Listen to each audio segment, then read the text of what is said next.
Anti hero, الٹ hero. اس سے مراد ایسا کردار ہے جو ہیروانہ صفات سے خالی ہو۔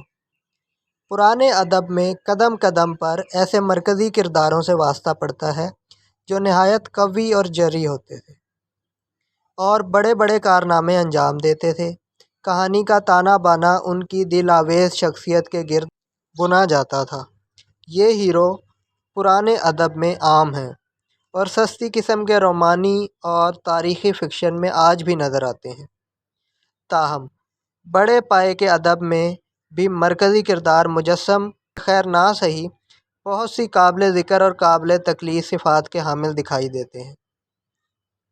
20ویں صدی کی ابتری میں جہاں دینی اور اخلاقی اقدار سے بہت سے لوگوں کا یقین اٹھ گیا، بعض ادیب فکشن اور ڈرامے میں ایک نئی قسم کے کردار کو سامنے لائے جس میں ہر طرح کی منفیت اکٹھی ہو چکی ہے۔ لکھنے والوں کا دعویٰ ہے کہ یہی گرے پڑے بگڑے کردار موجودہ دور کی بے یقینی، بے دلی اور بے حسی کی صحیح نمائندگی کرتے ہیں۔ سراسر سیاہ کردار تو ادب میں ہمیشہ سے موجود رہے ہیں، لیکن ان کی حیثیت ثانوی ہوتی تھی اور انہیں اصلی ہیرو کی خوبیوں کو اجاگر کرنے کے لیے پیش کیا جاتا تھا۔ جدید دور کے الٹ ہیرو کی حیثیت ثانوی نہیں بلکہ مرکزی ہے۔ اس کا مد مقابل کوئی نہیں۔